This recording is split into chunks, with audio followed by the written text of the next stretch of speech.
H. La Seine. Une analyse historique critique. Imaginez-vous découvrir que l'une des scènes les plus emblématiques de l'histoire occidentale n'a jamais eu lieu. Que diriez-vous si je vous révélais que cette image gravée dans notre mémoire collective, peinte par les plus grands maîtres, célébrée dans chaque église du monde, pourrait n'être qu'une construction narrative élaborée des siècles après les faits supposés? Vous qui regardez cette vidéo, d'où nous rejoignez-vous aujourd'hui? Écrivez-moi en commentaire votre pays et l'heure qu'il est chez vous en ce moment même. Je suis curieux de savoir d'où vient cette communauté de chercheurs de vérité qui se rassemble ici. Si vous appréciez les histoires qui remettent en question les certitudes établies, si vous aimez plonger dans les mystères de l'histoire, alors cette chaîne est faite pour vous. N'hésitez pas à vous abonner pour ne manquer aucune de nos investigations historiques qui bousculent les idées reçues. Et si vous regardez depuis votre téléphone, un petit geste qui m'aiderait énormément à faire découvrir ce contenu à plus de personnes,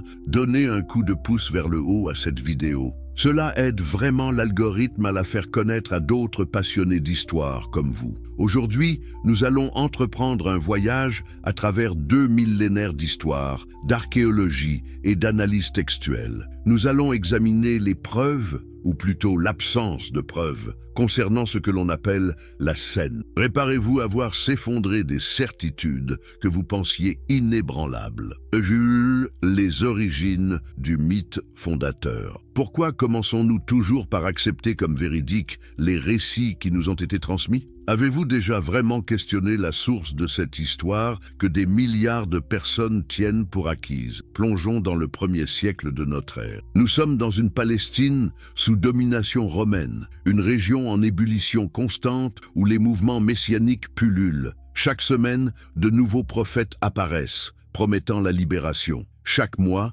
les autorités romaines crucifient des agitateurs. Dans ce contexte tumultueux, comment se fait-il qu'un événement supposé aussi extraordinaire que la Seine ait pu passer complètement inaperçu des chroniqueurs de l'époque? Flavius Joseph, historien juif du 1er siècle, documente méticuleusement les événements de son époque. Il mentionne des dizaines de prédicateurs, de faux messies, de troubles religieux. Il parle même brièvement de Jésus dans un passage controversé. Mais nulle part, absolument nulle part, il ne fait référence à cette scène fondatrice qui aurait dû marquer les esprits. N'est-ce pas étrange pour un événement censé avoir révolutionné l'histoire de l'humanité? Tacite, Suétone, Pline l'Ancien, tous ces chroniqueurs romains qui nous ont légué des comptes rendus détaillés de la vie dans l'Empire ignorent totalement cet épisode. Ils mentionnent les chrétiens plus tard, sous Néron notamment, mais aucun ne fait référence aux origines spécifiques de leur rituel. Comment expliquer ce silence assourdissant? Mais creusons plus profondément. Quand exactement apparaissent les premiers récits de la Seine? Marc, considéré comme le plus ancien évangile, est généralement daté des années 65-70 de notre ère, soit plus de 30 ans après les événements supposés. 30 ans! Imaginez que quelqu'un vous raconte aujourd'hui, de mémoire, un événement survenu en 1994. Quelle crédibilité accorderiez-vous à ce témoignage, surtout s'il s'agissait de révéler le secret fondateur d'une nouvelle religion? Matthieu et Luc, rédigés encore plus tardivement, entre 75 et 85, reprennent en grande partie le récit de Marc, mais y ajoutent leurs propres embellissements. Jean le plus tardif, écrit probablement au début du IIe siècle, présente une version si différente qu'elle semble décrire un événement complètement distinct. N'est-il pas troublant que plus on s'éloigne temporellement des faits supposés, plus les détails se précisent et se dramatisent? Analysons maintenant ces textes avec l'œil d'un historien critique. Les évangiles présentent-ils les caractéristiques de documents historiques fiables? Comparons-les avec d'autres sources antiques que nous considérons comme crédibles. Prenons par exemple les Annales de Tacite ou les Vies des 12 Césars de Suétone. Ces textes citent leurs sources, croisent les témoignages, mentionnent leurs doutes quand ils en ont.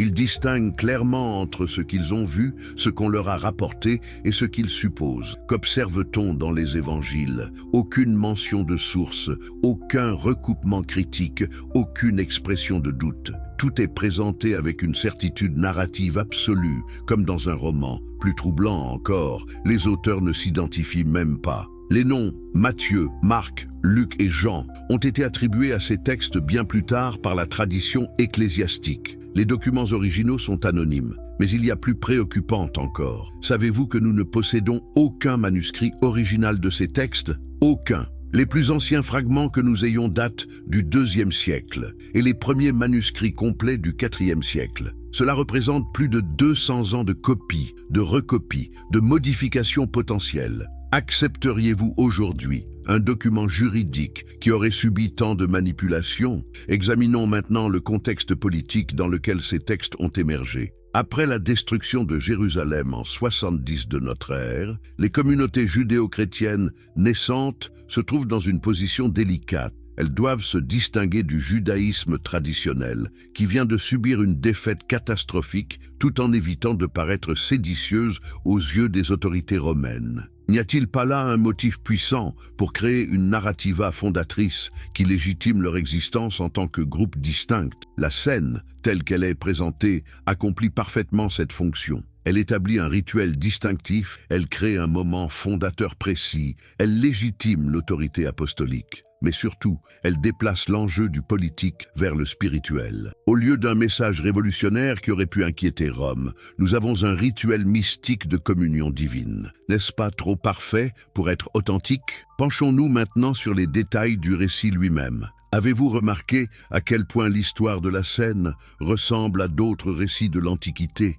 Le motif du repas sacré, du Dieu qui partage sa substance avec ses fidèles, de la transformation du pain et du vin en corps divin, tout cela était déjà présent dans les cultes à mystère qui florissaient dans l'Empire romain. Dionysos, le dieu grec du vin, était réputé transformer l'eau en vin et offrir son sang sous forme de breuvage sacré à ses initiés. Mithra, divinité perse très populaire parmi les légionnaires romains, présidait des banquets rituels, où pain et vin prenaient une signification mystique. Les cultes d'Osiris en Égypte comprenaient des repas funéraires où les fidèles communiaient avec leur dieu mort et ressuscité. Ces parallèles ne vous semblent-ils pas troublants? Il devient alors légitime de se demander: assistons-nous à un emprunt conscient ou inconscient de ces traditions? Les premières communautés chrétiennes, composées en grande partie de convertis issus du paganisme, n'ont-elles pas naturellement intégré des éléments rituels qui leur étaient familiers? Mais il y a un autre aspect que nous devons explorer, l'évolution de la narrativa au fil des siècles. Car l'histoire de la scène que nous connaissons aujourd'hui n'est pas exactement celle que racontent les premiers textes chrétiens. Savez-vous par exemple que la fameuse phrase « Ceci est mon corps » n'apparaît pas de manière identique dans tous les évangiles, que certains manuscrits anciens présentent des variantes significatives? Plus nous avançons dans les siècles, plus les détails se précisent, plus la scène devient théâtrale. Les pères de l'Église du IIe et IIIe siècle ajoutent des éléments que ne mentionnaient pas les évangiles originaux. Le nombre exact d'apôtres présents, la disposition autour de la table, les paroles échangées, tout cela se cristallise progressivement sous la plume des théologiens successifs. N'y reconnaissez-vous pas le processus classique de mythologisation? Une histoire simple se complexifie, s'enrichit de détails vraisemblables, acquiert une crédibilité apparente par accumulation d'éléments narratifs. C'est exactement ce que nous observons avec les légendes héroïques de l'Antiquité. Plus elles vieillissent, plus elles deviennent précises et dramatiques. L'archéologie du silence. Mais trêve de spéculation textuelle. Tournons-nous vers la science archéologique. Car si un événement de cette ampleur avait réellement eu lieu, ne devrait-il pas avoir laissé des traces matérielles? Les pierres ne mentent pas, contrairement aux textes qui peuvent être manipulés. Alors, que nous révèlent les fouilles de Jérusalem sur cette période cruciale? Voici un fait troublant. Malgré plus d'un siècle d'excavations intensives dans la vieille ville de Jérusalem, malgré l'identification de dizaines de sites du 1er siècle, aucune découverte archéologique n'a jamais confirmé l'existence d'une communauté chrétienne significative dans la Jérusalem d'avant 70 de notre ère. N'est-ce pas surprenant pour un mouvement qui aurait eu un tel impact? Nous avons retrouvé des synagogues, des maisons aristocratiques, des installations rituelles juives, des traces d'occupation romaine, mais rien, absolument rien qui atteste d'une présence chrétienne organisée avant la destruction du temple. Comment expliquer cette absence totale de vestiges pour un groupe qui aurait compté, selon les Actes des Apôtres, plusieurs milliers de membres dans la ville sainte? Concentrons-nous maintenant sur la topographie de Jérusalem au 1er siècle. Grâce aux fouilles archéologiques modernes, nous pouvons reconstituer avec précision l'apparence de la ville à l'époque supposée de la scène. Or, cette reconstitution révèle des incohérences troublantes avec les récits évangéliques. Le fameux cénacle, ce lieu mythique où aurait eu lieu la scène, est traditionnellement situé sur le mont Sion, dans une salle haute. Mais savez-vous ce que nous révèlent les fouilles de ce secteur? La zone était principalement occupée par des palais hérodiens et des résidences aristocratiques. Les maisons comportant des salles assez vastes pour accueillir 13 convives étaient l'apanage des classes les plus aisées de la société. Cela correspond-il au profil sociologique des protagonistes supposés de cette histoire? Plus problématique encore, les traditions chrétiennes ultérieures situent ce lieu tantôt ici, tantôt là, sans jamais parvenir à un consensus. Le cénacle que visitent aujourd'hui les pèlerins date du XIVe siècle. Il a été construit sur les ruines d'une église byzantine, elle-même édifiée au IVe siècle. Entre l'événement supposé et le premier bâtiment commémoratif, il s'est écoulé plus de 300 ans. 3 siècles. Imaginez qu'on vous demande aujourd'hui de localiser précisément un événement survenu en 1724. Y parviendriez-vous? Mais penchons-nous sur un aspect encore plus révélateur, les pratiques alimentaires et rituelles du judaïsme du 1er siècle. Car si la scène avait réellement eu lieu, elle aurait dû s'inscrire dans le contexte culturel de l'époque. Or, que nous apprennent l'archéologie et l'ethnographie historique sur ces pratiques? Première découverte troublante, la disposition spatiale des repas. Contrairement à l'imagerie populaire inspirée de Léonard de Vinci, les Juifs du 1er siècle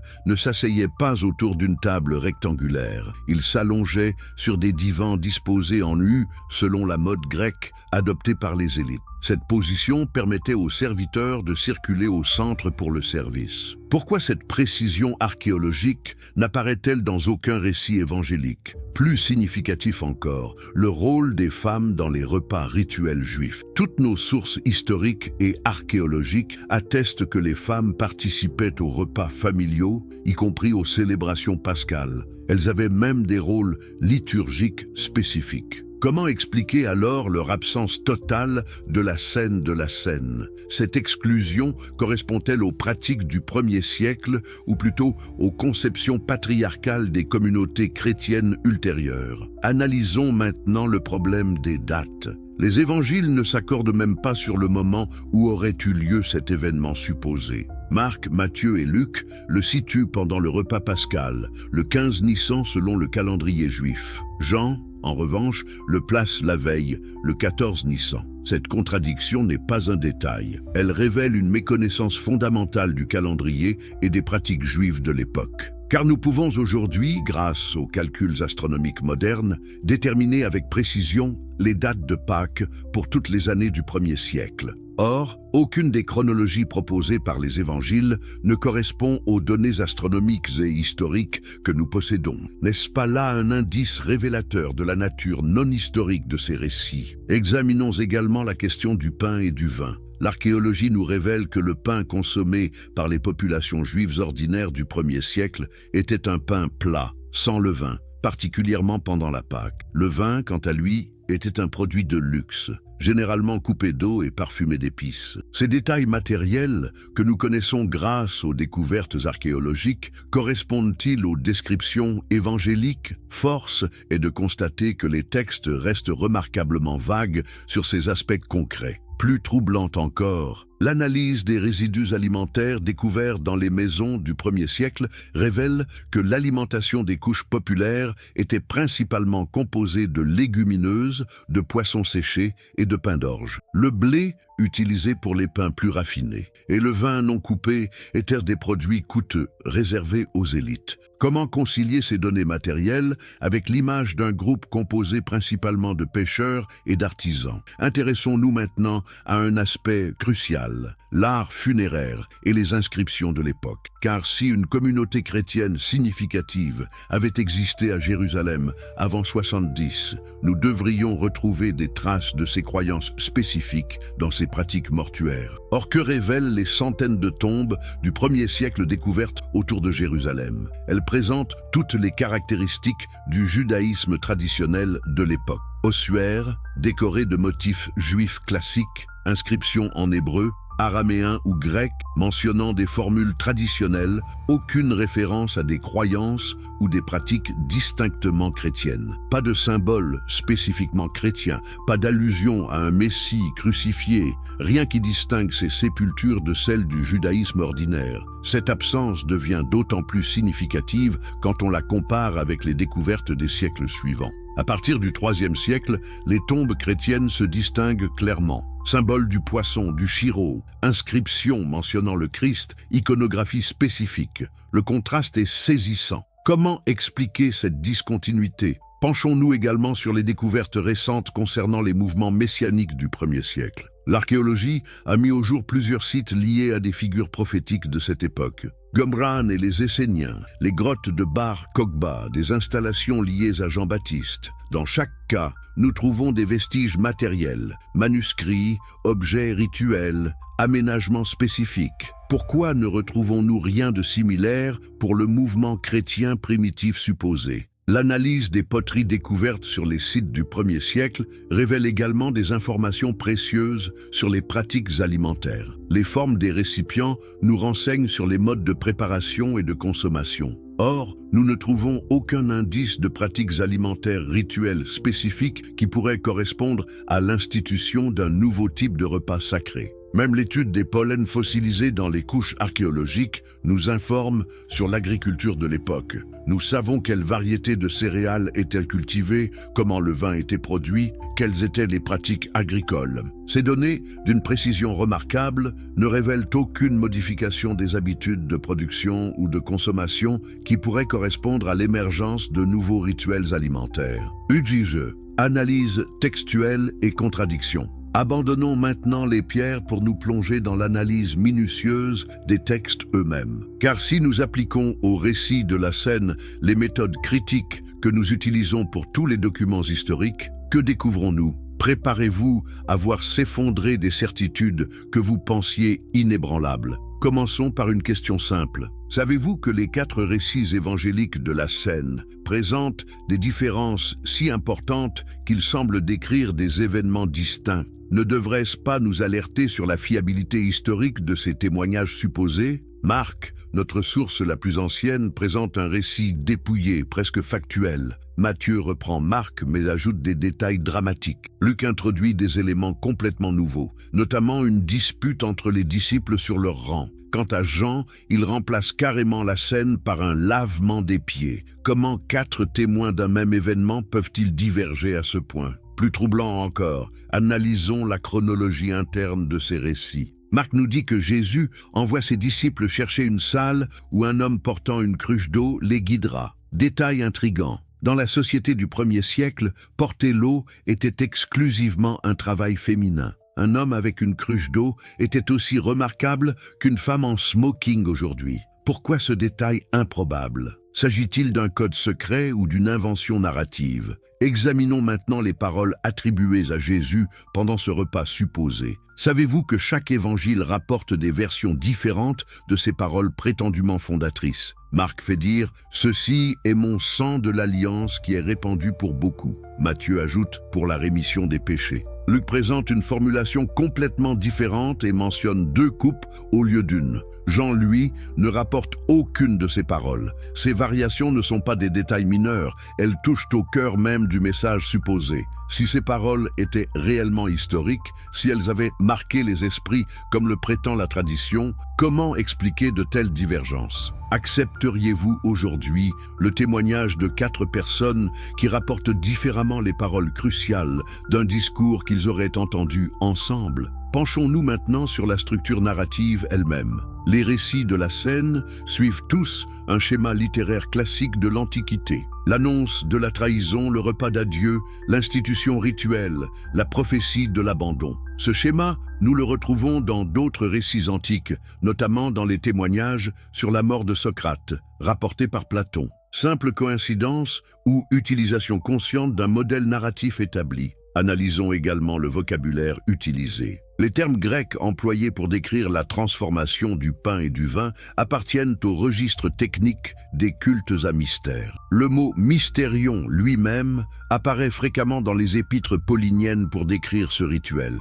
N'y a-t-il pas là l'indice d'une influence des religions à mystère grec plutôt que d'une tradition juive authentique? Plus révélateur encore, l'étude comparative des manuscrits anciens révèle que le récit de la scène a évolué au fil des copies. Les manuscrits les plus anciens présentent des versions plus courtes, plus simples. Les additions dramatiques, les précisions théologiques apparaissent dans les copies ultérieures. N'assistons-nous pas là au processus classique d'enrichissement légendaire? Examinons maintenant un aspect linguistique crucial. Dans quelle langue ces paroles auraient-elles été prononcées? Jésus et ses disciples parlaient araméen, la langue populaire de la Palestine. Mais tous nos récits nous sont parvenus en grec. Or, certains jeux de mots, certaines subtilités du texte grec n'ont de sens que dans cette langue. Comment des paroles prononcées en araméen peuvent-elles contenir des nuances qui n'existent qu'en grec? Prenons un exemple concret. L'expression « faites ceci en mémoire de moi »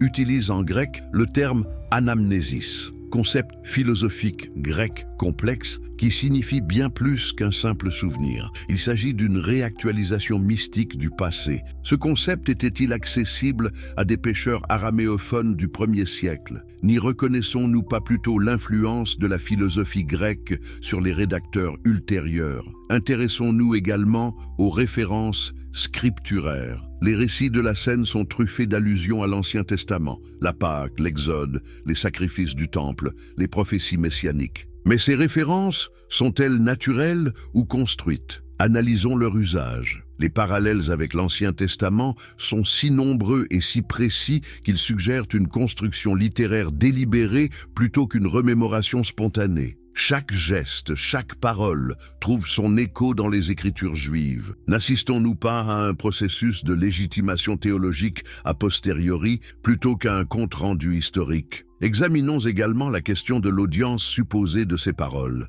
Selon les récits, Jésus s'adresse à ses 12 disciples. Mais Paul, dans sa première épître aux Corinthiens, prétend avoir reçu cette tradition du Seigneur lui-même, alors qu'il n'était pas présent. Comment expliquer cette transmission directe? S'agit-il d'une révélation mystique ou d'un arrangement narratif commode? Plus troublant encore, Paul écrit vers 55 de notre ère, soit 25 ans après les faits supposés et 10 ans avant Marc. Son récit de l'institution de la scène diffère sensiblement de ceux des évangiles ultérieurs. Ne devrions-nous pas nous demander si Paul ne décrit pas plutôt un rituel déjà établi dans ces communautés qu'un événement historique précis? Analysons maintenant le contexte de rédaction de chaque évangile. Marc écrit probablement à Rome, pour une communauté majoritairement païenne. Matthieu s'adresse à des judéo-chrétiens, probablement en Syrie. Luc, compagnon supposé de Paul, écrit pour des Grecs cultivés.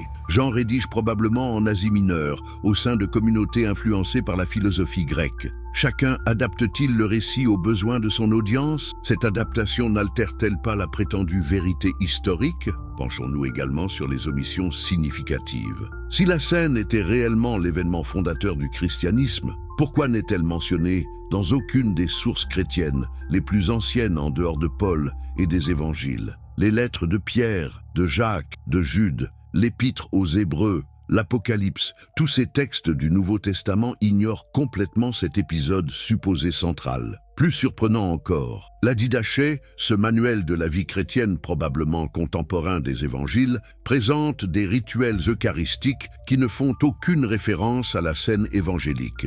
Les prières qu'elle propose pour la fraction du pain ne mentionnent ni la mort de Jésus, ni ses paroles supposées. N'y a-t-il pas là l'indice de tradition chrétienne alternative qui ignorait cette narrativa? Examinons également l'évolution sémantique des termes clés. Le mot « Eucharistie » qui désigne aujourd'hui ce sacrement ne signifie étymologiquement que « action de grâce ». Il était utilisé dans le paganisme grec pour désigner toute forme de reconnaissance envers les dieux. Comment un terme si général est-il devenu si spécifique? N'y a-t-il pas là un processus de récupération et de redéfinition progressive? L'étude des variantes textuelles révèle également des modifications significatives. Certains manuscrits anciens ne contiennent pas la phrase « qui est donnée pour vous » dans le récit lucanien. D'autres omettent la seconde coupe. Ces variations ne sont pas accidentelles. Elle révèle des débats théologiques sur la signification du rituel. Des scribes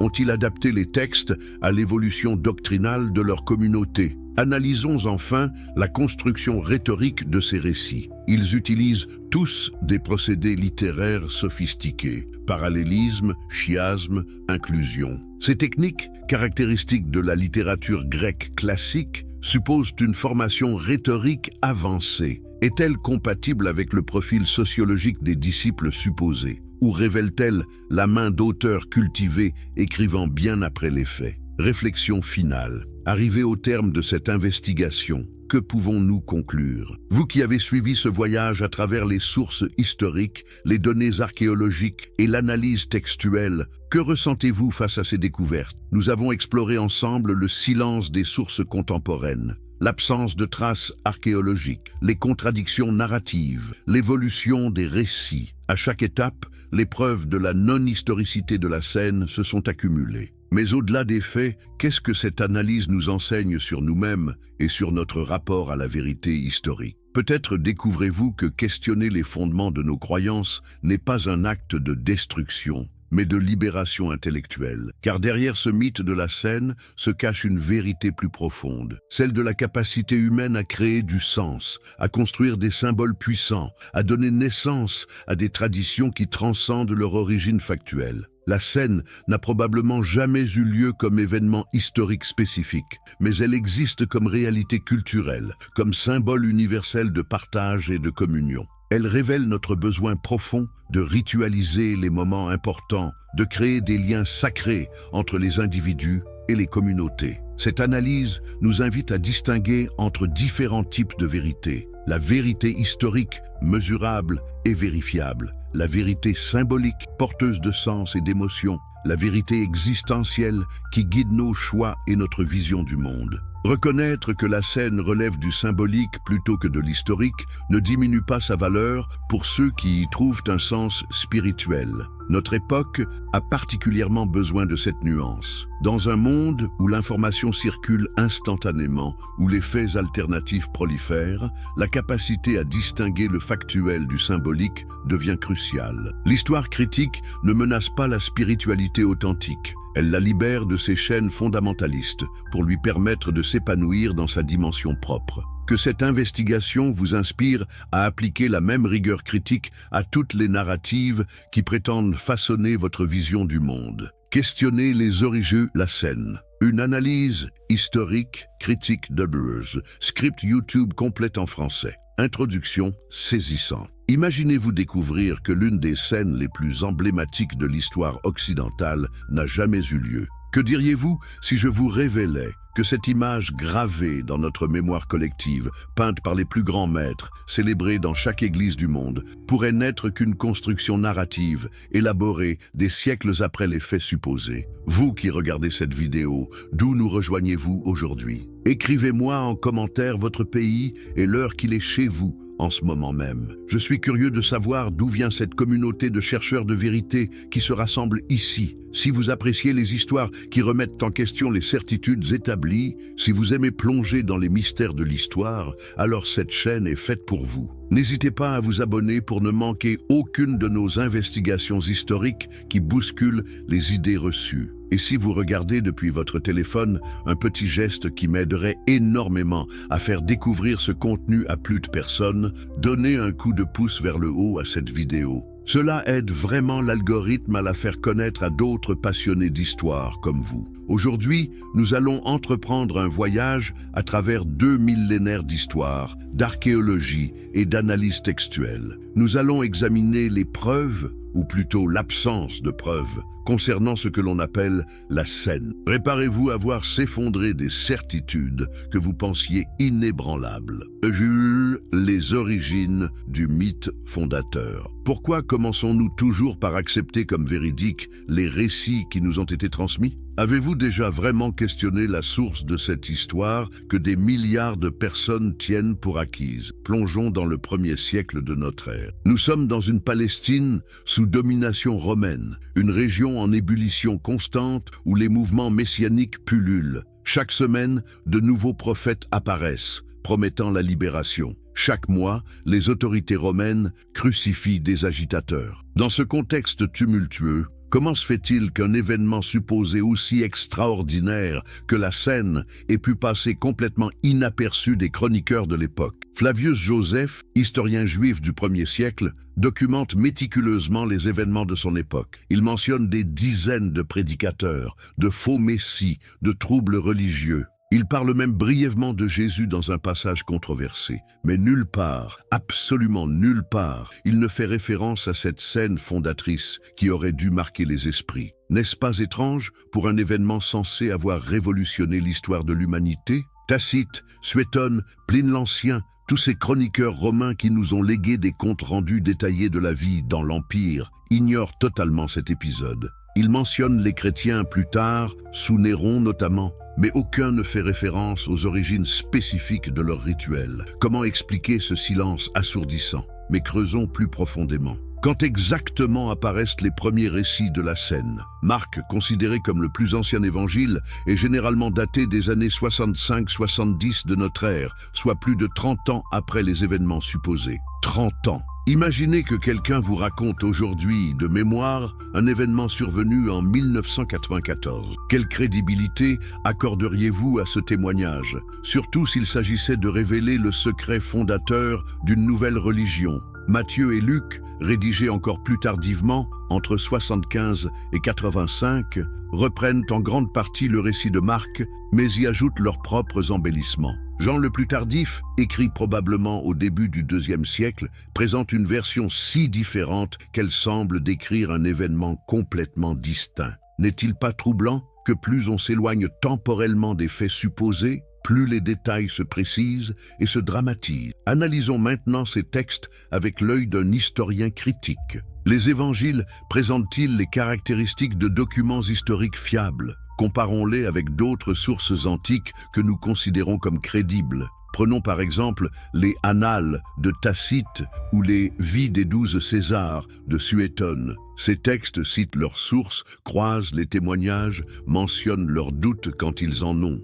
Ils distinguent clairement entre ce qu'ils ont vu, ce qu'on leur a rapporté et ce qu'ils supposent. Qu'observe-t-on dans les évangiles? Aucune mention de source, aucun recoupement critique, aucune expression de doute. Tout est présenté avec une certitude narrative absolue, comme dans un roman. Plus troublant encore, les auteurs ne s'identifient même pas. Les noms Matthieu, Marc, Luc et Jean ont été attribués à ces textes bien plus tard par la tradition ecclésiastique. Les documents originaux sont anonymes, mais il y a plus préoccupant encore. Savez-vous que nous ne possédons aucun manuscrit original de ces textes? Aucun. Les plus anciens fragments que nous ayons datent du IIe siècle et les premiers manuscrits complets du IVe siècle. Cela représente plus de 200 ans de copies, de recopies, de modifications potentielles. Accepteriez-vous aujourd'hui un document juridique qui aurait subi tant de manipulations? Examinons maintenant le contexte politique dans lequel ces textes ont émergé.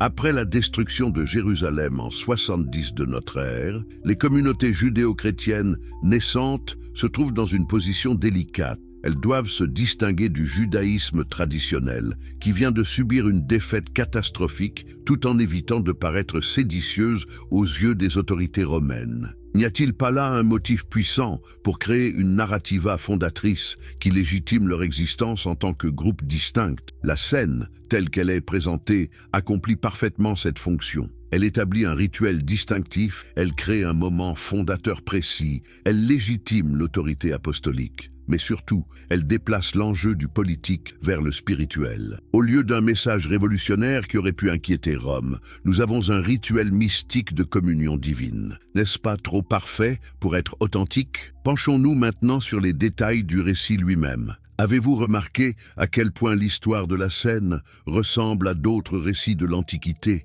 Le motif du repas sacré, du Dieu qui partage sa substance avec ses fidèles, de la transformation du pain et du vin en corps divin, tout cela était déjà présent dans les cultes à mystère qui florissaient dans l'Empire romain. Dionysos, le dieu grec du vin, était réputé transformer l'eau en vin et offrir son sang sous forme de breuvage sacré à ses initiés. Mitra, divinité perse très populaire parmi les légionnaires romains, présidait des banquets rituels, où pain et vin prenaient une signification mystique. Les cultes d'Osiris en Égypte comprenaient des repas funéraires où les fidèles communiaient avec leur dieu mort et ressuscité. Ces parallèles ne vous semblent-ils pas troublants? Il devient alors légitime de se demander: assistons-nous à un emprunt conscient ou inconscient de ces traditions? Les premières communautés chrétiennes, composées en grande partie de convertis issus du paganisme, n'ont-elles pas naturellement intégré des éléments rituels qui leur étaient familiers? Mais il y a un autre aspect que nous devons explorer, l'évolution de la narrativa au fil des siècles.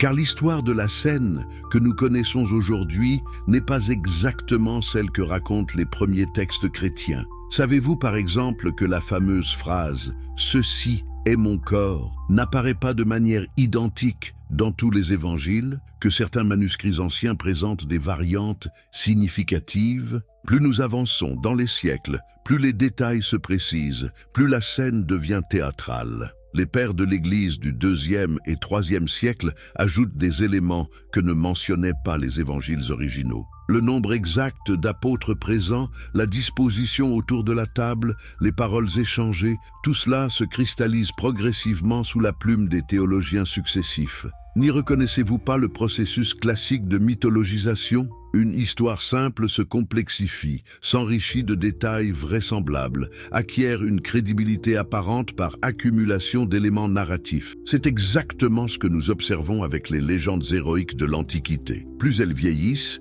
plus elles deviennent précises et dramatiques.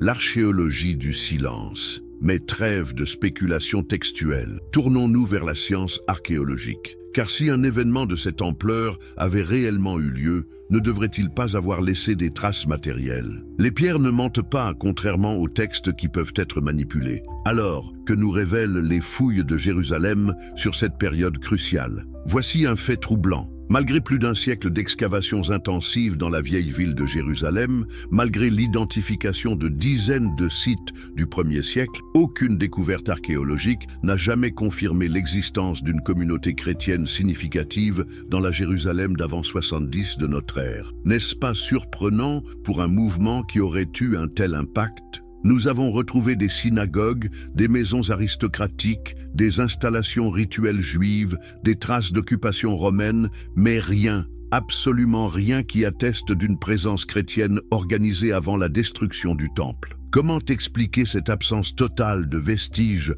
pour un groupe qui aurait compté, selon les Actes des Apôtres, plusieurs milliers de membres dans la ville sainte? Concentrons-nous maintenant sur la topographie de Jérusalem au 1er siècle. Grâce aux fouilles archéologiques modernes, nous pouvons reconstituer avec précision l'apparence de la ville à l'époque supposée de la scène. Or, cette reconstitution révèle des incohérences troublantes avec les récits évangéliques. Le fameux Cénacle, ce lieu mythique où aurait eu lieu la scène, est traditionnellement situé sur le mont Sion, dans une salle haute. Mais savez-vous ce que nous révèlent les fouilles de ce secteur? La zone était principalement occupée par des palais hérodiens et des résidences aristocratiques. Les maisons comportant des salles assez vastes pour accueillir 13 convives étaient l'apanage des classes les plus aisées de la société. Cela correspond-il au profil sociologique des protagonistes supposés de cette histoire? Plus problématique encore, les traditions chrétiennes ultérieures situent ce lieu tantôt ici, tantôt là, sans jamais parvenir à un consensus. Le Cénacle que visitent aujourd'hui les pèlerins date du XIVe siècle. Il a été construit sur les ruines d'une église byzantine, elle-même édifiée au IVe siècle. Entre l'événement supposé et le premier bâtiment commémoratif, il s'est écoulé plus de 300 ans. 3 siècles. Imaginez qu'on vous demande aujourd'hui de localiser précisément un événement survenu en 1724. Y parviendriez-vous? Mais penchons-nous sur un aspect encore plus révélateur, les pratiques alimentaires et rituelles du judaïsme du 1er siècle. Car si la scène avait réellement eu lieu, elle aurait dû s'inscrire dans le contexte culturel de l'époque. Or, que nous apprennent l'archéologie et l'ethnographie historique sur ces pratiques? Première découverte troublante, la disposition spatiale des repas. Contrairement à l'imagerie populaire inspirée de Léonard de Vinci, les Juifs du 1er siècle ne s'asseyaient pas autour d'une table rectangulaire. Ils s'allongeaient sur des divans disposés en U selon la mode grecque adoptée par les élites. Cette position permettait aux serviteurs de circuler au centre pour le service. Pourquoi cette précision archéologique n'apparaît-elle dans aucun récit évangélique? Plus significatif encore, le rôle des femmes dans les repas rituels juifs. Toutes nos sources historiques et archéologiques attestent que les femmes participaient aux repas familiaux, y compris aux célébrations pascales. Elles avaient même des rôles liturgiques spécifiques. Comment expliquer alors leur absence totale de la scène de la scène? Cette exclusion correspond-elle aux pratiques du 1er siècle ou plutôt aux conceptions patriarcales des communautés chrétiennes ultérieures? Analysons maintenant le problème des dates. Les évangiles ne s'accordent même pas sur le moment où aurait eu lieu cet événement supposé. Marc, Matthieu et Luc le situent pendant le repas pascal, le 15 Nissan selon le calendrier juif. Jean, en revanche, le place la veille, le 14 Nissan. Cette contradiction n'est pas un détail. Elle révèle une méconnaissance fondamentale du calendrier et des pratiques juives de l'époque. Car nous pouvons aujourd'hui, grâce aux calculs astronomiques modernes, déterminer avec précision les dates de Pâques pour toutes les années du 1er siècle. Or, aucune des chronologies proposées par les évangiles ne correspond aux données astronomiques et historiques que nous possédons.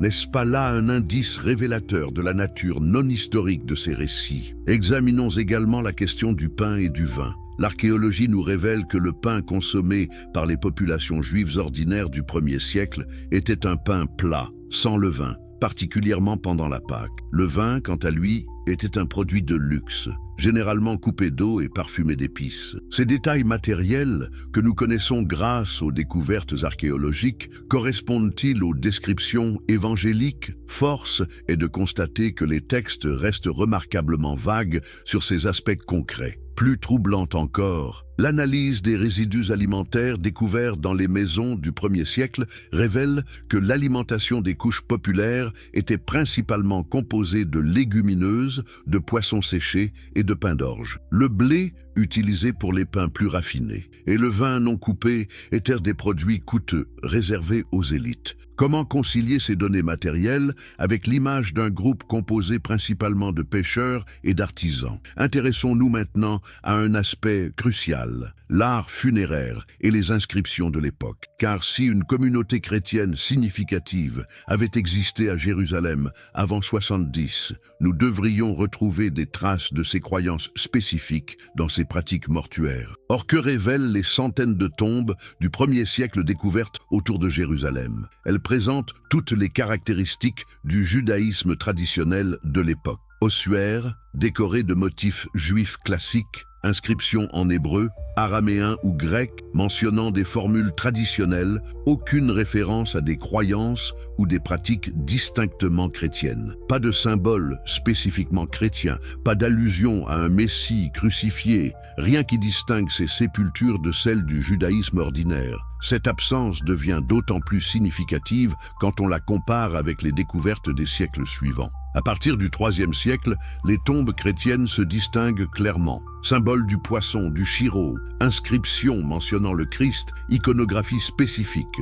Le contraste est saisissant. Comment expliquer cette discontinuité? Penchons-nous également sur les découvertes récentes concernant les mouvements messianiques du 1er siècle. L'archéologie a mis au jour plusieurs sites liés à des figures prophétiques de cette époque. Qumran et les Esséniens, les grottes de Bar Kokhba, des installations liées à Jean-Baptiste. Dans chaque cas, nous trouvons des vestiges matériels, manuscrits, objets rituels, aménagements spécifiques. Pourquoi ne retrouvons-nous rien de similaire pour le mouvement chrétien primitif supposé? L'analyse des poteries découvertes sur les sites du 1er siècle révèle également des informations précieuses sur les pratiques alimentaires. Les formes des récipients nous renseignent sur les modes de préparation et de consommation. Or, nous ne trouvons aucun indice de pratiques alimentaires rituelles spécifiques qui pourraient correspondre à l'institution d'un nouveau type de repas sacré. Même l'étude des pollens fossilisés dans les couches archéologiques nous informe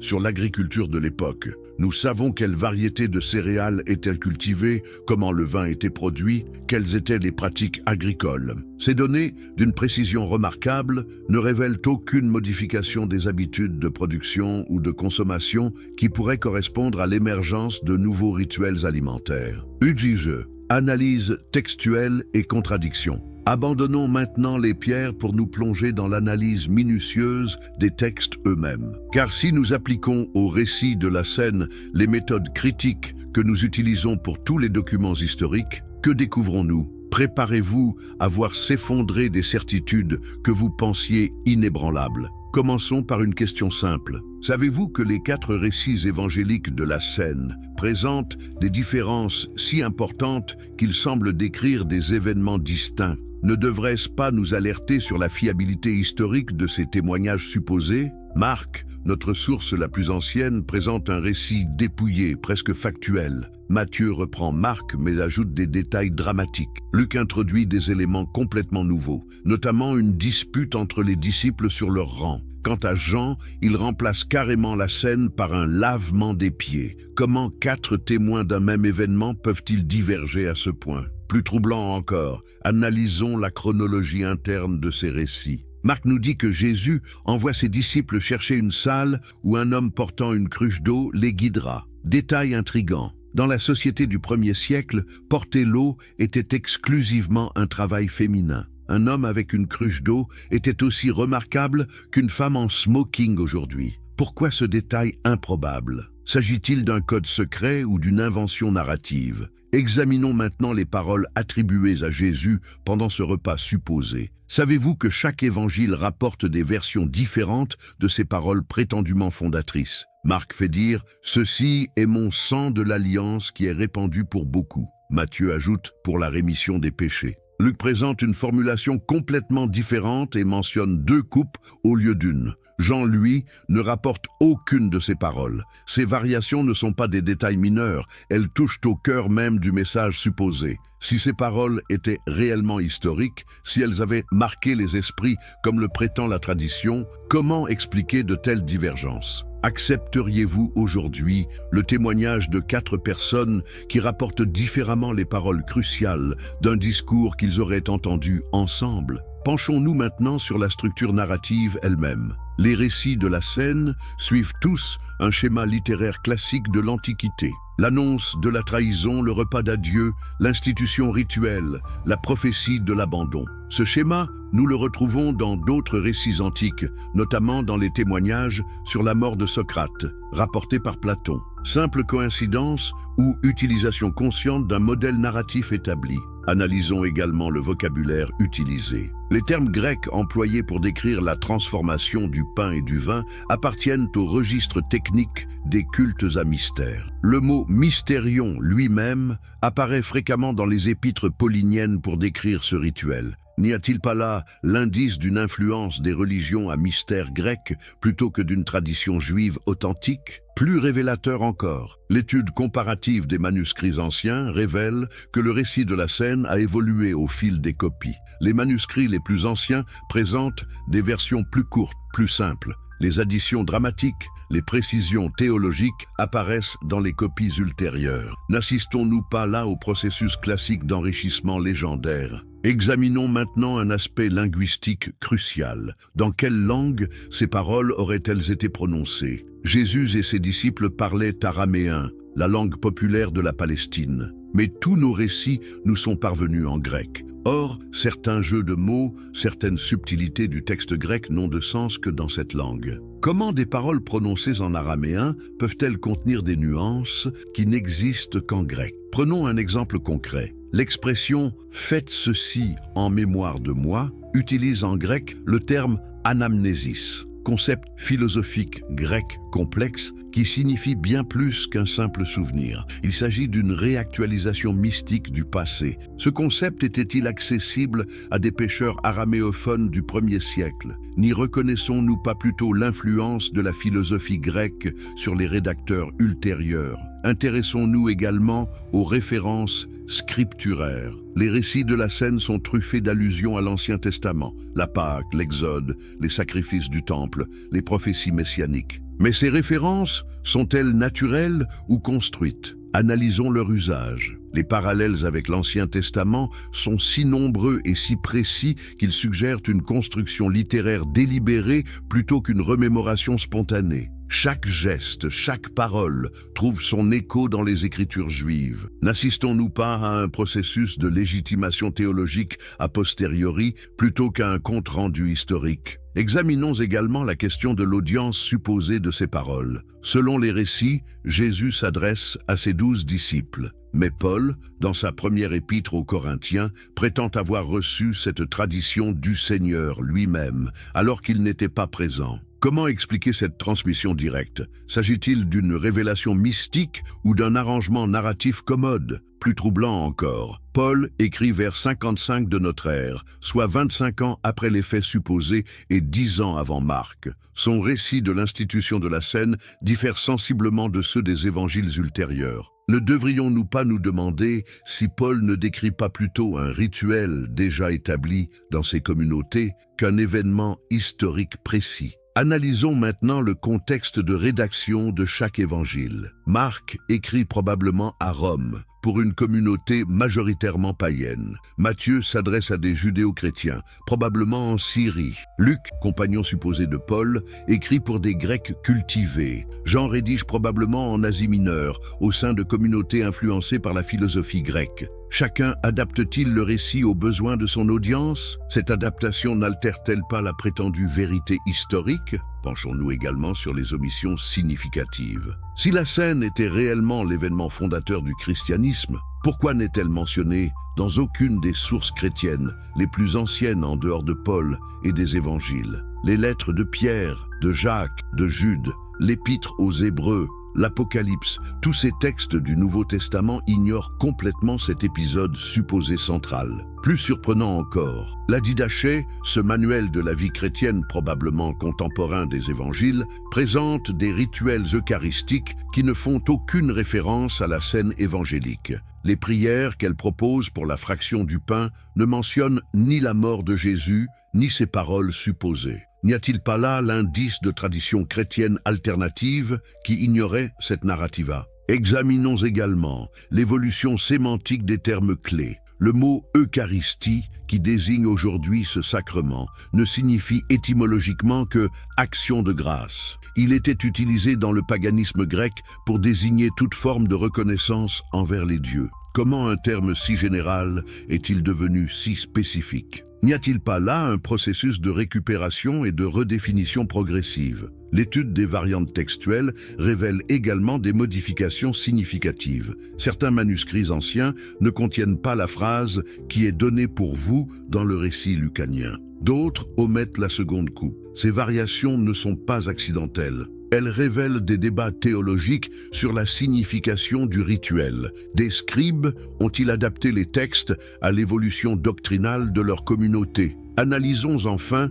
la construction rhétorique de ces récits. Ils utilisent tous des procédés littéraires sophistiqués, parallélisme, chiasme, inclusion. Ces techniques, caractéristiques de la littérature grecque classique, supposent une formation rhétorique avancée. Est-elle compatible avec le profil sociologique des disciples supposés? Ou révèle-t-elle la main d'auteurs cultivés écrivant bien après les faits? Réflexion finale. Arrivé au terme de cette investigation, que pouvons-nous conclure? Vous qui avez suivi ce voyage à travers les sources historiques, les données archéologiques et l'analyse textuelle, que ressentez-vous face à ces découvertes? Nous avons exploré ensemble le silence des sources contemporaines, l'absence de traces archéologiques, les contradictions narratives, l'évolution des récits. À chaque étape, les preuves de la non-historicité de la scène se sont accumulées. Mais au-delà des faits, qu'est-ce que cette analyse nous enseigne sur nous-mêmes et sur notre rapport à la vérité historique? Peut-être découvrez-vous que questionner les fondements de nos croyances n'est pas un acte de destruction,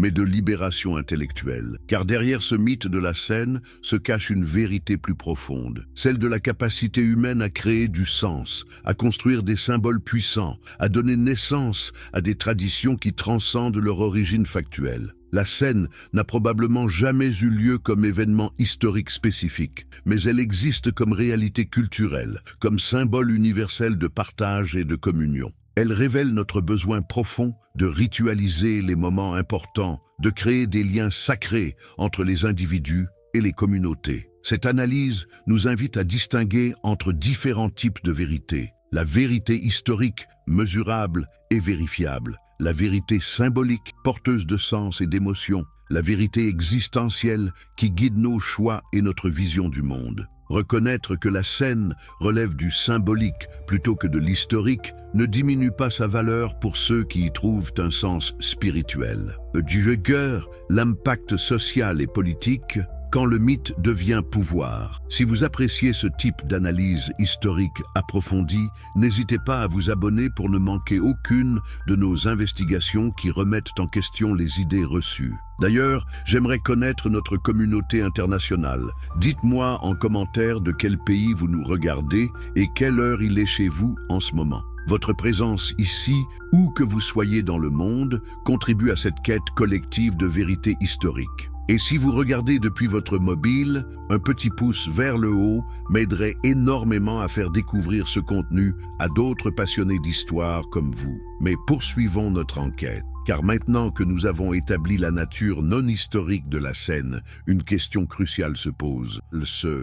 Comment cette narrativa s'est-elle transformée en l'un des rituels les plus puissants de l'histoire humaine? Comment un récit sans fondement historique a-t-il pu façonner des civilisations entières? Avez-vous déjà réfléchi au pouvoir extraordinaire des mythes fondateurs? Regardez autour de vous, autour de combien d'institutions, combien de nations, combien de mouvements politiques s'appuient sur des récits d'origine qui, soumis à l'examen critique, révèlent leur nature largement légendaire. La scène n'est pas une exception. Elle illustre un phénomène universel de construction du pouvoir par la narrativa. Replongeons-nous dans les premiers siècles du christianisme pour comprendre comment cette histoire s'est progressivement institutionnalisée. Vers 150 de notre ère, Justin de Naplouse, l'un des premiers pères de l'Église, établit les fondements théologiques du rituel eucharistique. Mais savez-vous ce qu'il fait? Il ne se contente pas de rapporter une tradition reçue. Il l'interprète, l'enrichit, la systématise. Il transforme un récit simple en doctrine complexe. Justin explique à l'empereur romain Antonin le Pieux que les chrétiens ne pratiquent pas un cannibalisme rituel, contrainte qu'il faut justifier, mais un mystère spirituel. Cette justification révèle-t-elle la nouveauté du rituel? Si la pratique était véritablement millénaire, aurait-elle eu besoin d'une telle légitimation face aux autorités? Plus révélateur encore, Justin compare explicitement le rituel chrétien au mystère de Mithra, reconnaissant ouvertement les similitudes. Mais au lieu d'y voir une influence, il invoque une ruse du démon qui aurait voulu imiter par avance le vrai mystère chrétien. N'est-ce pas là un aveu involontaire d'emprunt, maladroitement dissimulé sous une explication surnaturelle? Observons maintenant l'évolution du rituel lui-même. Les premières descriptions détaillées que nous possédons datent du IIe siècle. Or, elles révèlent des pratiques déjà sophistiquées, codifiées, hiérarchisées. Comment expliquer cette complexité institutionnelle si peu de temps après la supposée institution primitive? Clément de Rome, vers 96, mentionne l'existence d'un ordre liturgique strict avec des rôles précis pour les évêques, les prêtres et les diacres. Cette hiérarchisation ne suppose-t-elle pas une évolution institutionnelle longue, incompatible avec une origine récente et spontanée? N'y reconnaissez-vous pas plutôt l'adaptation progressive de structures préexistantes? Examinons également l'expansion géographique du rituel. Dès le milieu du IIe siècle, nous trouvons des références à des pratiques eucharistiques dans tout l'Empire romain. À Rome, Antioche, Alexandrie, Smyrne, Lyon. Cette diffusion rapide et homogène ne vous semble-t-elle pas remarquable pour un rituel supposé naître d'un événement unique et localisé? Plus troublant encore, ces premières descriptions révèlent des variations régionales significatives. À Rome, on utilise du pain azime, en Orient, du pain levé. Certaines communautés consacrent le poisson en plus du pain et du vin. D'autres remplacent le vin par de l'eau. Ces divergences ne témoignent-elles pas d'origines multiples plutôt que d'une source unique? Penchons-nous maintenant sur un aspect crucial, l'utilisation politique du rituel. Car très tôt, les dirigeants chrétiens comprennent le pouvoir de contrôle social que confère la maîtrise de ce mystère. Ignace d'Antioche, vers 110, déclare que toute Eucharistie célébrée sans l'évêque est invalide. N'y a-t-il pas là l'indice d'une lutte pour le monopole rituel? Cette centralisation du pouvoir liturgique correspond-elle à un héritage apostolique authentique ou à une stratégie d'institutionnalisation? Observez comme chaque innovation disciplinaire est justifiée par un retour aux origines supposées. N'est-ce pas là le mécanisme classique de légitimation du pouvoir par l'appel à la tradition? Analysons également le rôle de l'exclusion dans la construction de l'identité communautaire. Dès le IIe siècle, la participation à l'Eucharistie devient le critère fondamental d'appartenance. Qui peut communier? Qui en est exclu? Ces frontières rituelles ne révèlent-elles pas leur fonction de contrôle social? Les hérétiques, les pénitents, les catéchumènes, tous ceux qui questionnent l'orthodoxie naissante se voient privés du rituel. Cette exclusion ne vise-t-elle pas à maintenir la cohésion doctrinale par la pression sociale? Comment un simple mémorial historique devient-il si rapidement un instrument de pouvoir? Intéressons-nous maintenant à l'évolution théologique du rituel. Car, entre les récits évangéliques et les élaborations patristiques, un glissement sémantique fondamental s'opère. Les premiers textes parlent de mémoire. Les théologiens du IIe siècle introduisent la notion de présence réelle. Cette transformation conceptuelle ne révèle-t-elle pas une construction progressive plutôt qu'un héritage fidèle? Justin, puis Irénée, puis Origène, chacun ajoute sa couche d'interprétation. Le pain devient le corps, le vin devient le sang. Cette évolution vers la transsubstantiation suppose des influences philosophiques grecques. Comment des pêcheurs galiléens auraient-ils anticipé ces subtilités métaphysiques? Observons également l'iconographie naissante. Les premières représentations chrétiennes du repas eucharistique datent du IIIe siècle. Or, elles s'inspirent directement de l'art funéraire païen représentant les banquets des bienheureux dans l'au-delà. Cette continuité artistique ne témoigne-t-elle pas d'une continuité conceptuelle? Plus révélateur encore, ces premières images ne représentent jamais la scène évangélique elle-même, mais des repas eucharistiques contemporains. Pourquoi cette absence de l'événement fondateur supposé? N'est-ce pas l'indice que les communautés chrétiennes se concentraient sur leurs pratiques présentes plutôt que sur un événement historique précis? Penchons-nous maintenant sur un phénomène fascinant, l'évolution du calendrier liturgique. Car la fixation de dates commémoratives révèle beaucoup sur la construction progressive des traditions. Savez-vous quand apparaît la célébration spécifique du Jeudi Saint censée commémorer la Cène? Cette fête n'est attestée qu'au IVe siècle, 300 ans après les événements supposés. Comment expliquer cette émergence tardive si l'événement était réellement fondateur? Ne révèle-t-elle pas plutôt la cristallisation progressive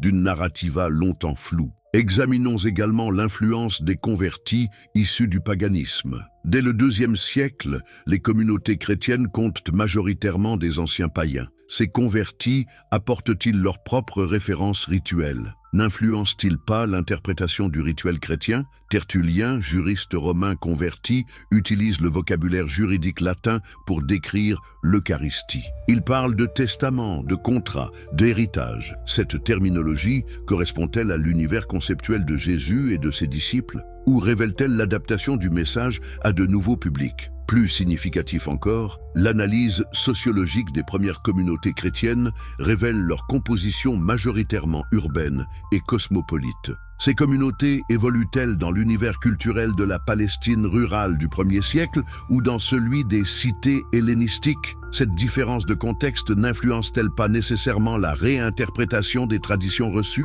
Observons maintenant l'émergence des controverses doctrinales autour de l'Eucharistie. Dès le IIe siècle, des débats passionnés divisent les communautés sur la signification du rituel. Si celui-ci découlait vraiment d'un enseignement clair et précis, comment expliquer de telles divergences d'interprétation? Les Docètes refusent l'idée d'une présence corporelle réelle, considérant que le Christ n'avait qu'un corps apparent. Les montanistes développent des pratiques extatiques autour du rituel. Les gnostiques y voient un mystère initiatique réservé aux parfaits. Ces variations ne révèlent-elles pas l'absence d'un modèle originel clair et indiscutable, plus troublant encore? Certaines communautés chrétiennes primitives, comme les Ébionites, pratiquent des rituels de repas communautaires sans référence à la mort sacrificielle de Jésus. Ils célèbrent simplement la fraction du pain comme signe de fraternité. Cette diversité primitive ne contredit-elle pas l'idée d'une institution unique et précise? Analysons également l'influence des persécutions sur l'évolution du rituel, car les périodes de clandestinité transforment nécessairement les pratiques liturgiques. Comment célébrer un repas communautaire quand on se cache? Cette contrainte pratique n'influence-t-elle pas l'évolution vers un rituel plus symbolique, moins convivial? Les récits de martyrs du IIe et IIIe siècle mentionnent souvent leur dernier désir de communier avant de mourir. Mais ces témoignages, rédigés après coup par des hagiographes, reflètent-ils la réalité historique ou les conceptions liturgiques de leurs auteurs? N'y projettent-ils pas les pratiques de leur époque sur des événements antérieurs? Intéressons-nous maintenant à un phénomène révélateur, l'évolution de l'architecture religieuse. Car les premiers lieux de culte chrétien révèlent beaucoup sur l'évolution des pratiques rituelles. Savez-vous que les premières églises étaient simplement des maisons particulières aménagées? Ces domus ecclesiae, attestés dès le IIe siècle, présentent des dispositifs spécifiques. Une table centrale, des bancs disposés en cercle, des annexes pour la préparation. Cette configuration correspond-elle à un mémorial historique précis ou à l'adaptation d'usages conviviaux préexistants? Plus révélateur encore, l'évolution vers des espaces spécifiquement conçus pour le culte ne se fait qu'au IIIe siècle. Les premières basiliques chrétiennes s'inspirent directement de l'architecture civile romaine. Cette continuité formelle ne témoigne-t-elle pas d'une continuité fonctionnelle? L'analyse des mosaïques et fresques de ces premiers édifices révèle également des influences diverses, motifs dionysiaques, symboles solaires, représentations de banquets philosophiques. Cet syncrétisme artistique ne reflète-t-il pas un syncrétisme rituel plus profond? Penchons-nous également sur l'évolution du clergé, car la spécialisation progressive des rôles liturgiques révèle l'institutionnalisation croissante du rituel. Au 1er siècle, selon les actes, tous les fidèles rompaient le pain ensemble. Au 2e siècle, seuls les presbytres président. Au 3e, seuls les évêques consacrent. N'assistons-nous pas là à une confiscation progressive du rituel par une élite cléricale? Cette évolution correspond-elle à un développement naturel d'institutions apostoliques ou à l'adaptation de modèles organisationnels préexistants? L'Église primitive ne s'inspire-t-elle pas des structures des collégiats religieux romains, des synagogues juives, des écoles philosophiques grecques? Observons également l'émergence de la théologie sacramentelle, car la transformation du rituel en sacrement suppose des élaborations conceptuelles sophistiquées. Augustin, au 5e siècle, développe la notion de signe efficace. Cette théorie correspond-elle à l'intention primitive supposée ou à l'influence de la philosophie néo-platonicienne? Plus significatif encore, l'évolution vers la doctrine de la transsubstantiation suppose des catégories aristotéliciennes, substance, accident, totalement étrangères au monde conceptuel du 1er siècle. Comment une institution prétendument primitive peut-elle nécessiter des outils philosophiques aussi tardifs pour être expliqués? La construction progressive d'un dogme universel. Maintenant que nous avons exploré les mécanismes sociaux et politiques de l'institutionnalisation, penchons-nous sur un phénomène encore plus fascinant.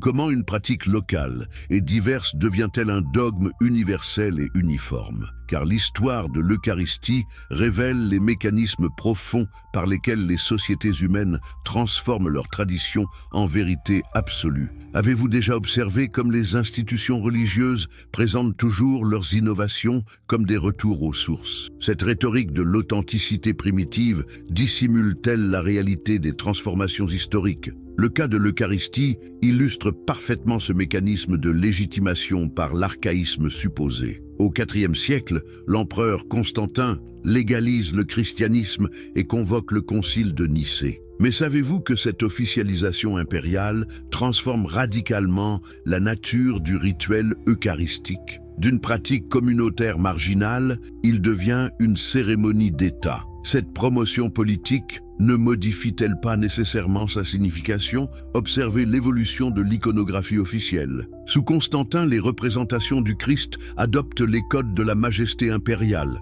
Le Pantocrator remplace le bon pasteur. Cette transformation artistique ne reflète-t-elle pas une transformation théologique plus profonde? Le rituel de communion fraternelle ne devient-il pas une cérémonie d'allégeance au Seigneur cosmique, plus révélateur encore? L'unification liturgique qui accompagne cette officialisation. Car l'Empire ne peut tolérer la diversité rituelle qui caractérisait le christianisme primitif. Comment s'opère cette standardisation? Par quelle autorité une version particulière du rituel devient-elle la version authentique? Cyril de Jérusalem, vers 350, rédige ses catéchèses mystagogiques qui fixent pour la première fois une description détaillée et normative de la liturgie eucharistique. Mais ce texte présente-t-il une tradition reçue ou établit-il une norme nouvelle? L'analyse comparative avec les sources antérieures révèle de nombreuses innovations présentées comme des traditions apostoliques. Penchons-nous sur un mécanisme fascinant, la rétrojection doctrinale, car chaque innovation théologique est systématiquement attribuée aux origines. Jean Chrysostome, au 5e siècle, attribue à Jésus lui-même des précisions liturgiques qui n'apparaissent dans aucun texte antérieur au 3e siècle. Cette attribution rétrospective ne révèle-t-elle pas la nature construite de la tradition?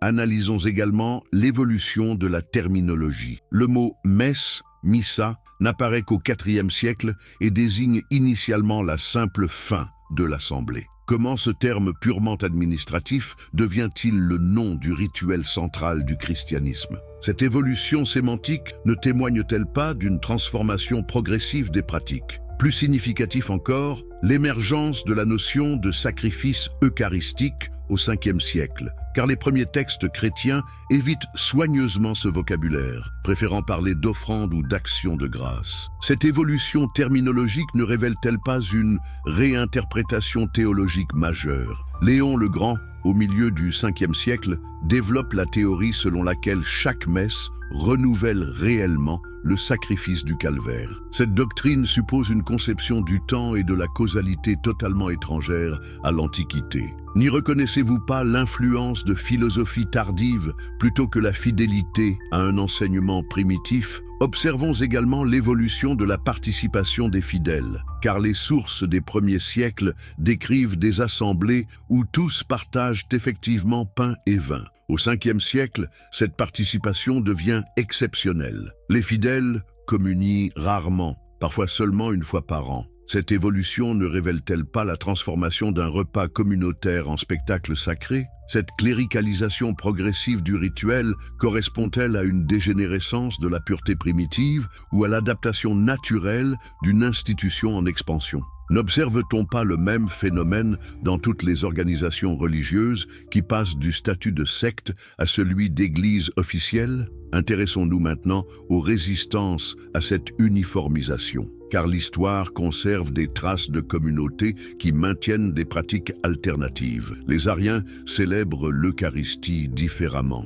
Les donatistes refusent la communion avec les traditeurs. Les nestoriens développent des liturgies orientales distinctes. Ces résistances ne témoignent-elles pas de l'existence de traditions multiples plutôt que d'une source unique? Plus révélateur encore, la violence parfois employée pour imposer l'uniformité liturgique. Théodose interdit les cultes païens, mais aussi les liturgies chrétiennes dissidentes. Cette coercition impériale ne révèle-t-elle pas l'artificialité de l'unité doctrinale supposée? Si la vérité eucharistique était évidente, aurait-elle besoin d'être imposée par la force? Analysons également l'émergence des controverses eucharistiques. Car plus la doctrine se précise, plus elle suscite de débats. Béranger de Tours, au XIe siècle, questionne la présence réelle. Pierre Abélard développe une théorie symbolique. Ces controverses ne révèlent-elles pas l'instabilité doctrinale d'une tradition supposée immuable ? La réaction de l'Église à ces questionnements est révélatrice. Plutôt que de s'appuyer sur des preuves historiques claires,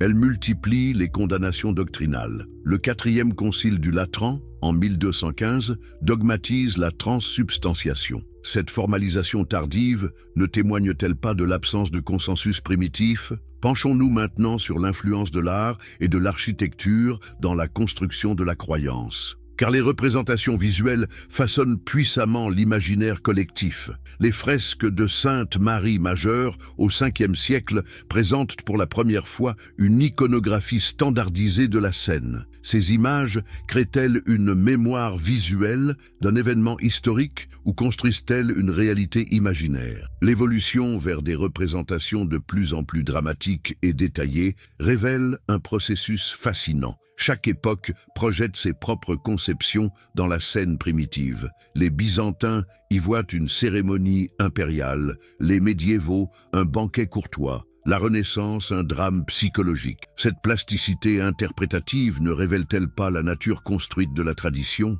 Plus significatif encore, l'influence de ces représentations sur la liturgie elle-même, car les innovations artistiques inspirent des innovations rituelles. Les gestes attribués au Christ dans les mosaïques deviennent les gestes prescrits aux prêtres. N'assistons-nous pas là à un processus circulaire où l'art nourrit la tradition qui nourrit l'art ? Observons également l'émergence des récits de miracles eucharistiques, car à partir du VIe siècle se multiplient les témoignages de manifestations surnaturelles liées aux rituels.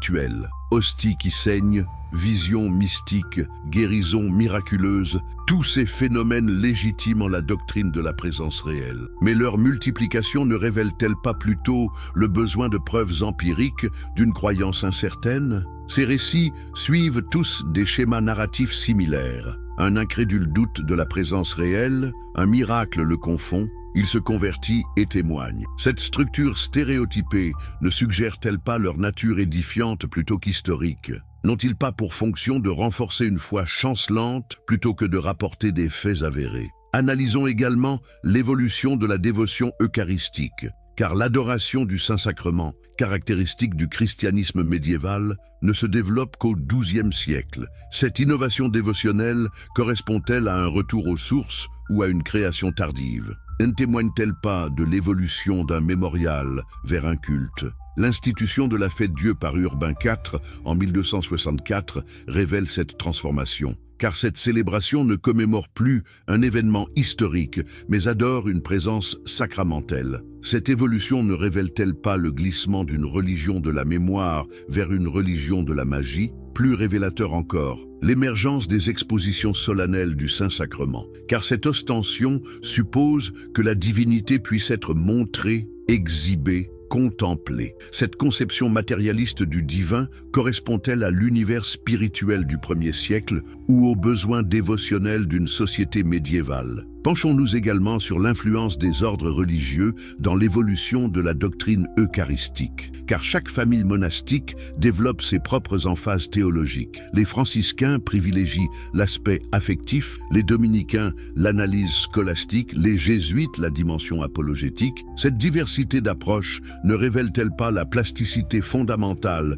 d'une tradition supposée fixe ? Thomas d'Aquin, au XIIIe siècle, élabore la synthèse théologique la plus complète de la doctrine eucharistique. Mais sa somme utilise massivement la philosophie aristotélicienne, totalement inconnue des premiers chrétiens. Cette sophistication conceptuelle correspond-elle à un développement organique ou à une reconstruction intellectuelle ? Plus troublant encore, les contradictions internes de cette synthèse thomiste, car elle doit concilier l'affirmation de la présence réelle avec le maintien des apparences sensibles, l'universalité du sacrifice avec sa localisation spatiale, l'éternité de l'offrande avec sa répétition temporelle. Ces tensions théoriques ne révèlent-elles pas l'artificialité du système ? Observons maintenant l'impact de l'imprimerie sur la diffusion de la doctrine eucharistique. car la standardisation des textes liturgiques au XVe siècle unifie définitivement des pratiques longtemps diverses. Cette uniformisation technique correspond-elle à une restauration de l'authenticité primitive ou à une normalisation administrative? Les premiers missels imprimés révèlent d'ailleurs la diversité antérieure qu'ils effacent. Chaque diocèse, chaque abbaye, avait ses propres formules, ses propres gestes, ses propres mélodies. Cette richesse locale ne témoignait-elle pas d'une créativité liturgique incompatible avec l'idée d'une institution figée dès les origines? Bujuvard, la révolution critique et ses conséquences. Arrivons maintenant à l'époque moderne et à l'émergence de la critique historique. Car les XVIe et XVIIe siècles voient naître de nouveaux outils d'analyse qui remettent en question les certitudes traditionnelles. Comment l'Église réagit-elle face à ces défis intellectuels inédits? La réforme protestante, au XVIe siècle, remet déjà en cause certains aspects de la doctrine eucharistique traditionnelle. Mais savez-vous que les réformateurs ne questionnent pas l'historicité de la scène elle-même? Ils débattent de sa signification, non de sa réalité. N'est-ce pas révélateur de la force du consensus narratif, même parmi les dissidents? Luther maintient la présence réelle, mais refuse la transsubstantiation. Calvin développe une théorie de la présence spirituelle. Zwingli réduit l'Eucharistie à un simple symbole. Ces variations réformées ne révèlent-elles pas l'absence de fondements scripturaires clairs pour toute doctrine précise? Plus significatif encore, l'émergence de l'exégèse critique au XVIIIe siècle, car les philologues commencent à appliquer aux textes sacrés les méthodes utilisées pour les auteurs profanes. Richard Simon, Hermann Reimarus, Johann Semler, tous ces pionniers découvrent les incohérences, les contradictions, les évolutions qu'avaient masquées des siècles d'herméneutique dogmatique. Reimarus, dans ses fragments publiés par Lessing, ose le premier questionner l'historicité même des événements évangéliques. Il observe que les récits de la Passion, incluant la scène, présentent toutes les caractéristiques de construction littéraire tardive. Cette audace critique ne provoque-t-elle pas une révolution épistémologique majeure? David Friedrich Strauss, au XIXe siècle, systématise cette approche dans sa Vie de Jésus. Il distingue le Jésus historique du Christ de la foi et montre comment les communautés primitives ont progressivement mythologisé leur fondateur. Cette distinction ne libère-t-elle pas l'histoire de la théologie? L'école de Tübingen, dirigée par Ferdinand Christian Bourg, développe une analyse sociologique des textes néo-testamentaires. Elle révèle les conflits internes des communautés primitives, les influences hellénistiques, les processus de canonisation. Cette approche historico-critique ne révèle-t-elle pas l'humanité trop humaine des origines chrétiennes? Mais observez la réaction institutionnelle à ces découvertes. Plutôt que d'intégrer les acquis de la recherche critique, l'Église les condamne globalement. Le syllabus de Pie IX, en 1864, rejette explicitement le rationalisme et l'historicisme. Cette attitude défensive ne révèle-t-elle pas la fragilité des fondements traditionnels? Le Concile Vatican I, en 1870, dogmatise l'infaillibilité pontificale précisément au moment où la critique historique remet en cause l'autorité traditionnelle. Cette surenchère dogmatique ne révèle-t-elle pas une stratégie de compensation face à l'effondrement de la crédibilité historique? Plus révélateur encore, l'émergence de l'école biblique de Jérusalem au XXe siècle montre comment même l'exégèse catholique officielle finit par intégrer partiellement les méthodes critiques. Mais elle le fait en maintenant artificiellement la distinction entre recherche scientifique et foi ecclésiale. Cette schizophrénie intellectuelle n'est-elle pas révélatrice? Analysons maintenant l'impact de l'archéologie moderne sur notre compréhension des origines chrétiennes. Car les découvertes de Qumran, de Nag Hammadi, des papyrus égyptiens révèlent la diversité et la complexité du christianisme primitif. Ces documents ne remettent-ils pas en cause l'image d'une origine uniforme et bien définie? Les manuscrits de la Mer Morte, découverts à partir de 1947, révèlent l'existence de communautés juives pratiquant des repas rituels similaires à l'Eucharistie chrétienne. Ces parallèles ne suggèrent-ils pas des origines communes plutôt qu'une innovation chrétienne spécifique? Plus troublant encore, la découverte des évangiles apocryphes révèle l'existence de traditions chrétiennes alternatives ignorant complètement la narrativa de la scène. L'évangile de Thomas, l'évangile de Marie, l'évangile de Philippe présentent des Jésus différents, des messages différents, des pratiques différentes. Cette diversité primitive ne contredit-elle pas l'idée d'une tradition unique et cohérente? Penchons-nous également sur l'anthropologie religieuse moderne et son éclairage sur les rituels de communion. Car la découverte de pratiques similaires dans toutes les cultures humaines révèle l'universalité du besoin de partage. Sac, hache, sans, Judas, passe, de crucifixion, HH, la manipulation révélée par Spinoza. Imaginez un instant que la plus grande trahison de l'histoire ait été en réalité l'acte le plus nécessaire pour le salut de l'humanité. Que diriez-vous si je vous affirmais que Judas Iscariote n'était pas le méchant de l'histoire, mais plutôt la pièce la plus essentielle d'un échiquier cosmique orchestré par la divinité elle-même? Si vous aimez les histoires inspirantes et les réflexions qui bousculent nos certitudes, n'oubliez pas de vous abonner à la chaîne pour ne manquer aucun de CES Moments de Révélation. Et dites-moi en commentaire, de quel pays nous regardez-vous et à quelle heure découvrez-vous cette vidéo? Votre présence ici, en CE Moment Précis, fait partie de cette grande chaîne causale dont nous allons parler. Si vous regardez sur votre téléphone portable, un petit like maintenant nous aiderait énormément à faire découvrir cette réflexion à plus de personnes. Chaque geste compte dans cette révélation collective. Aujourd'hui, nous plongeons dans une analyse révolutionnaire à travers les yeux de Baruch Spinoza, le philosophe hollandais qui a osé défier les vérités absolues de son époque. Mais avant tout, posons-nous cette question fondamentale. Et si nous nous étions trompés depuis 2 millénaires sur le véritable rôle de Judas Iscariote, d'où cherche la nécessité divine de la trahison? Avez-vous déjà réfléchi à cette évidence troublante? Sans Judas, comment Jésus aurait-il pu être identifié parmi ses disciples cette nuit-là dans le jardin de Gethsémanée? Comment les soldats romains auraient-ils su lequel était le Nazaréen dans l'obscurité?